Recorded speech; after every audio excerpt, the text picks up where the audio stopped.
Today, we're going to talk a little bit about becoming more pain-free. It's a topic that I'm very passionate about because we see so many people in the yoga and fitness world really ambitiously wanting to improve their bodies, improve their structure, but yet they're ending up with a lot of injuries. And we need to start asking the question, how do we minimize injuries? How do we minimize the amount of people that are going to the emergency room because of a yoga-related injury or because of some sort of fitness injury? And myself, I've been doing yoga for almost 30 years. And yoga has helped me so much. In 2007, I broke my leg, my femur bone in half. And I always attribute the practice of yoga and many of the methodologies in my healing process. I was able to heal very quickly, and I was able to start walking again much more quickly than had I not broken my leg. So there's a lot of power in what we're doing, and there's a lot of healing potential. But on the other side of that healing potential, we also see a lot of injuries that are happening. And the reasons for those injuries are, I think, subject to a big conversation. I often, whenever anybody says to me that they have a yoga injury, I always turn around and say, oh, you've had an ego-related injury. And so, what is a yoga-related injury? Yoga, the idea of yoga is to help us become fully at rest within ourselves, to become fully at home and at peace within our hearts, within ourselves. And so whenever anybody says to me, well, they've injured their body, that if they've injured their body, it really has nothing to do with the practice of yoga. There's nowhere in the yoga scriptures that say you need to go and injure your body to become fully at rest and at home within yourself. There's also nothing in the yoga scriptures that say that you need to be flexible. This word flexibility, I think, is really detrimental to not only the fitness industry, but even more the yoga world and how we're talking about yoga. We see so many yoga teachers that say yoga is not about flexibility, and yet you look at their Instagram feeds and it's full of pictures of them putting their foot behind their head or demonstrating to their students the full potential. Notice I've got air marks around that. Potential of what the posture can be. Well, if the full potential of the posture is putting your foot behind your head, maybe you should become a Cirque du Soleil acrobat. And instead of teaching yoga. So I'm sure I offended a whole slew of people in that statement. But if you really think about it and look at it from a practical perspective, we can see that this is really true, that we don't need more flexible yoga teachers. We need yoga teachers that are stable, that are teaching people how to live a pain-free life. And that is my mission. I see so many people in debilitating pain that when we're in so much pain, it really stops us from living our life purpose. It stops us, this pain stops us from living the life that we're meant to be living. I myself am a person that is extremely active. You always see on my Instagram feed and my Facebook photos that I'm out on the beach with my dogs, or I'm up in the mountains climbing around. And so for me, living in my purpose is all about really taking everything I can from life and really enjoying it. But as we're enjoying it, as we're enjoying the possibilities of what life can be, we, if we have pain, we can't do that. It's not possible.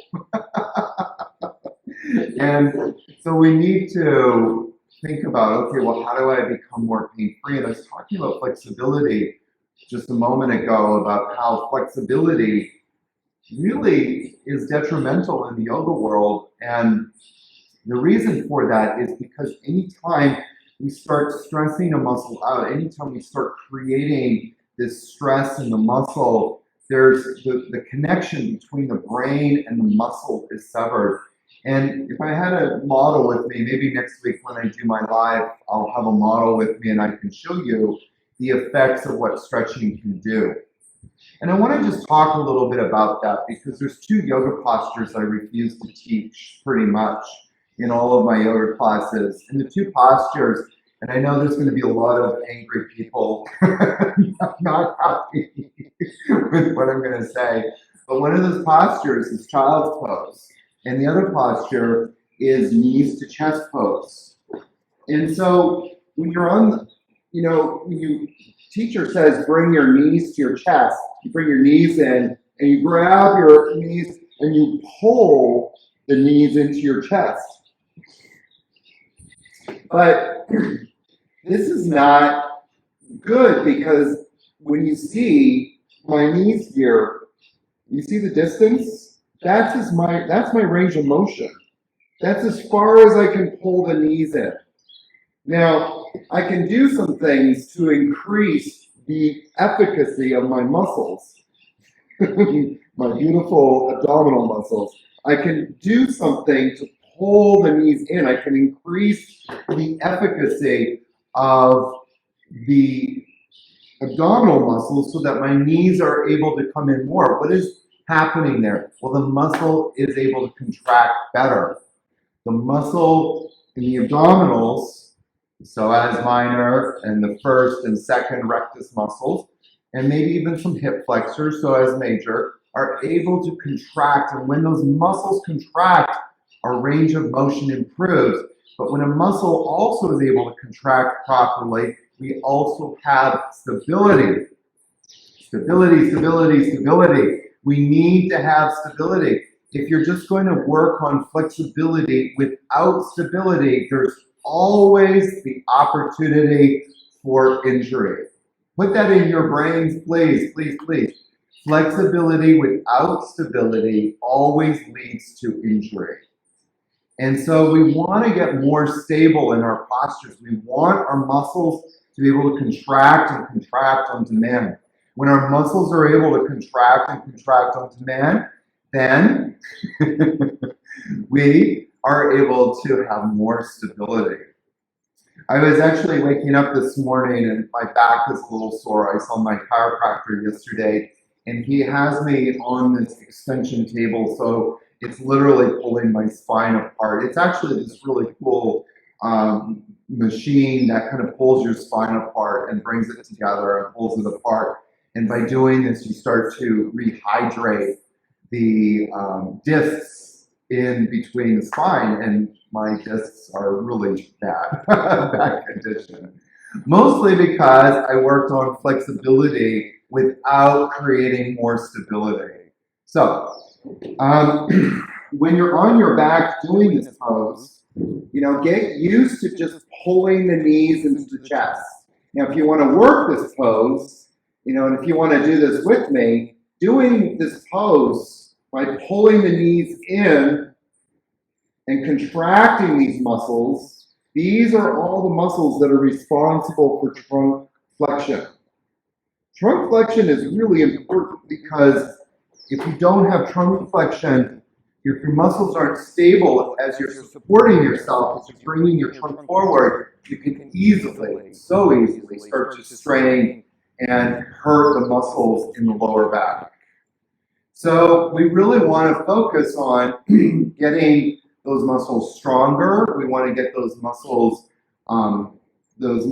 working stronger in the trunk so that our back muscles are a lot stronger. So if you want to do this with me, I'll show you the quick hack for this. You simply come onto your back, you bring your hands behind your neck, you lift the knees up, and you pull yourself up, and you pull the pubic bone up towards the navel center. You pull the navel up. So when we're looking at a pose, such as seated forward bend. Obviously, there's a lot going on in this pose. But in seated forward bend, if these muscles are not contracting, how am I supposed to come forward?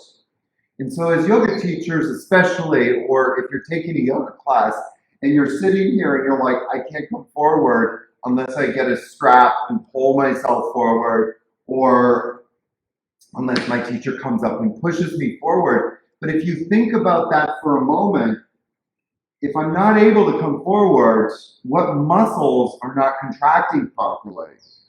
And so instead of stressing these muscles out, why not just get them to contract better? So right now I can come this far. So let's see what happens. I'm going to activate my psoas minor and some of my rectus muscles. So you lift the knees up, you bring your hands behind your head, you lift up. And as you're doing this, you're going to pull the pubic bone up towards the navel. All of these muscles that are sitting right here, guess what's going to happen? They're going to shorten.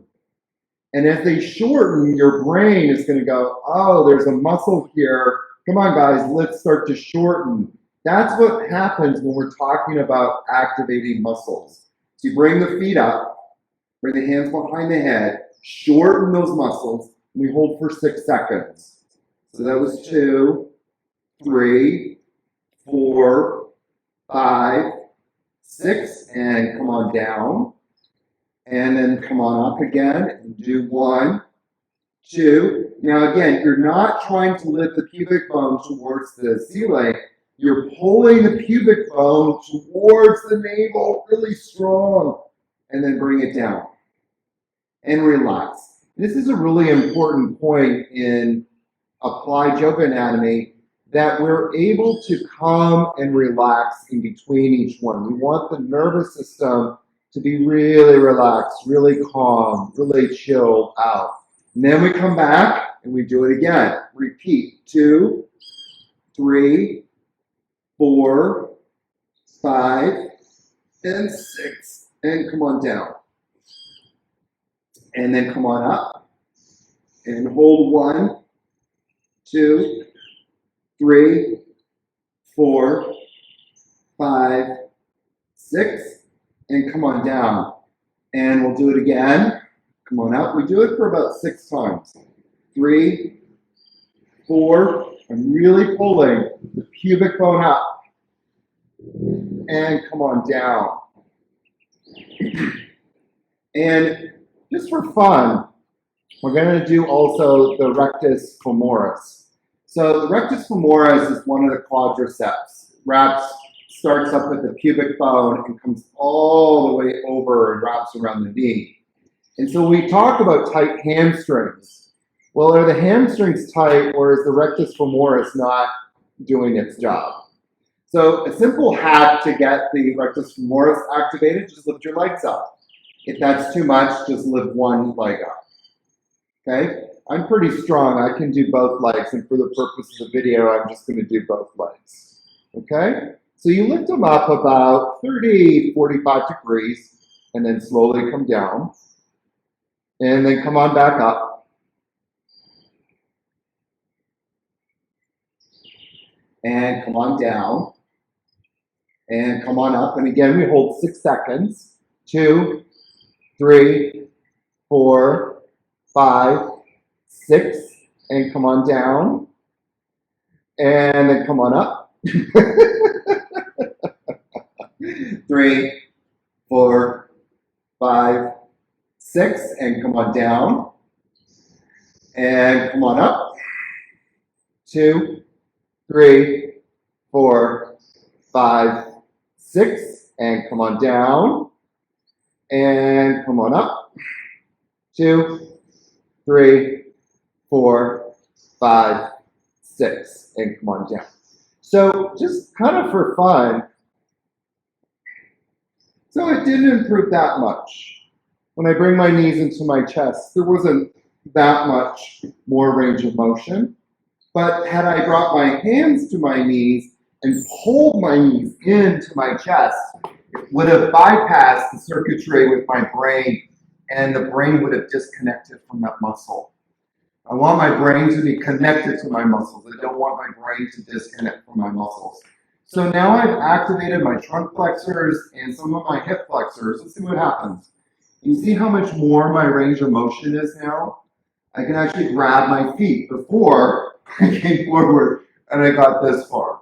Now that I did these muscle activations, that my trunk flexors are contracting properly, the muscle is able to shorten.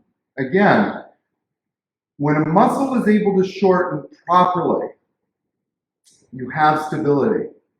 When you force a muscle to shorten, i.e. grab a strap, pull myself forward, have a teacher come up and push you deeper into the pose, you're bypassing the brain and the muscle disconnects from the brain and it loses its ability to contract and then it becomes weaker.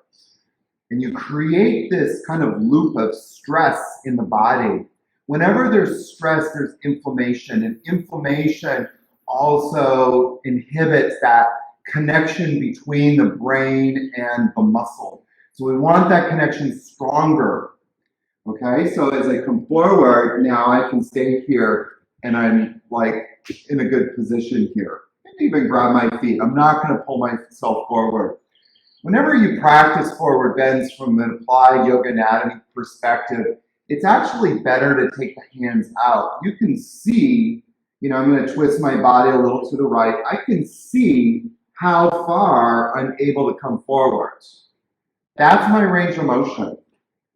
And this is my range of motion with stability because I'm not stressing anything out. I'm just working with my body and its capacity of what it can do and it can't do. So as you're working through these postures, start to think about, where am I compensating? Where is there compensation taking place? Where am I kind of avoiding one thing to get deeper into another thing? And what does deep really even mean? These are like really important questions to ask yourself. Why am I doing this? What is its function? How am I learning more about myself? How am I refining the quality of my breath? Because without those things, then our practice just becomes a series of movements that are not really steeped in a lot of meaning and practicality. Yoga is a practical practice. It has to be practical. How does this practice serve me in my life? How does this practice help me to live my best life and become the best version of myself? How does this practice help me to fulfill and manifest my life's purpose? How can I live more fully in my heart center? All of these things are important, and we need to kind of bring those ideas, those hopes, and those dreams into our yoga practice while making it practical. Forcing my body by grabbing a strap and pulling myself forward and stressing my muscular system out is not going to help me live my life purpose. And even more, it's going to cause me pain. And I know that's like a hard thing for people to wrap their heads around because we're so conditioned to think more is better, or I have to go deeper in order to be a good yogi. Again, here quotation marks. What the heck does it mean to be a good yogi? So I would actually say that being a good yogi is someone who really is always endeavoring to be the best version of themselves. That's what I would say is a good yogi. And as we all know, that's not an easy task at all. It's a really difficult task. So some things to think about. Before I sign off, I wanted to actually give you guys a little bit of a tip here on something that you can do to start strengthening your body and helping yourself to live with more stability, especially in your lower part of the body. Really, we all have the opportunity to live a pain-free life. I know some of the secrets to doing that. I want to share them with you. I can promise you that none of the secrets I'm going to give you will hurt you or put you in the emergency room. But all of the secrets that I will show you are things that I have done to deal with my own issues as I've been going through my life, especially when I broke my leg and my whole pelvis was completely thrown out during that whole process. It took a few years to fix it. But one of the things that really played a huge important role in fixing it is one of the yoga postures I'm actually going to show you right now. This yoga posture is one of the best postures in helping you to have more stability in your life. I know that you all want stability, and the thing is that we don't really do enough of these kinds of postures when we're in yoga practice, when we're in yoga class. We just don't do enough postures that really help us to cultivate more stability. So the one that we want to do is to come onto our stomach, and you're just going to bend a knee here. And as you bend the knee, you're going to engage the glutes. Now, I haven't done any muscle activation yet this morning. I was going to wait to do this live with you. And so I'm feeling my glute, and I'm like, engage, and it's not engaging very well. So I'm going to try and tighten it up without tightening my hamstring. They're two different muscles. So I'm going to focus on the glute, and for the first couple of times, I'm just going to lift it up about an inch or two off the floor. Right away, the glute muscle is shortening. Now, this is an interesting conversation. Here's my pillow talk pose. I call this yoga pose pillow talk.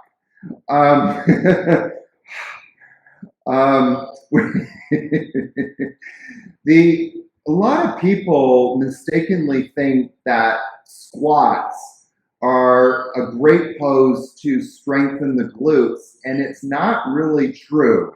Your glutes might get a little stronger, but if you really want to get a muscle strong, you need to think about what poses or what exercises do I need to do to shorten those muscles.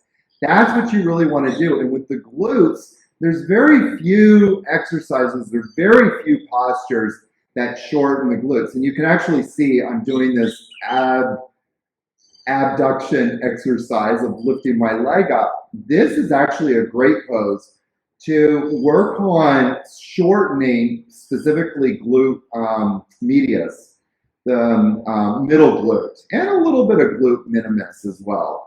And if I turn the leg down, I can really get into some of the anterior fibers of glute meat. So you want to think about what poses or what things are going to shorten those glutes. So in this case, this is like such a great pose because not only are we shortening the glute, we're also shortening it one at a time. So you get on here, tighten that glute, lift up the leg a little bit. And again, hold for that secret count, 2, 3, 4, 5, 6, and then relax down. Now, as you're doing this, again, a lot of you are going to think, okay, I can really lift my leg up. Do you see how I'm like lifting my hip? I'm actually kind of rolling over to the other side. Okay, less is always more here. We really want to focus on isolating the glutes as much as possible. We want to avoid compensation. So think about how to get in here and focus on that glute and push the leg up and then come on down and relax. Relaxation is really important here. I'm going to do it again. So engage the glute, lift up the leg. I can actually feel the glute and then come on back down. And do it again. Now, you can probably start to see that I'm actually starting to lift my leg up, not because the leg is like stronger or anything, it's just because the muscle is starting to work better. So as the muscle starts working better, I'm able to increase my range of motion. There's nothing with flexibility here. What a lot of people might do to get that leg up higher is grab the leg and then lift it up. That's actually a form of compensation. Here, when I do this pose, this is all my muscle here.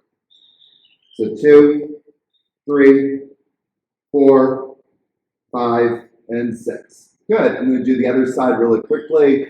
So, again, contract, lift up, 2, 3, 4, 5, 6. This one actually has a lot more range of motion, and I'm doing it really effortlessly.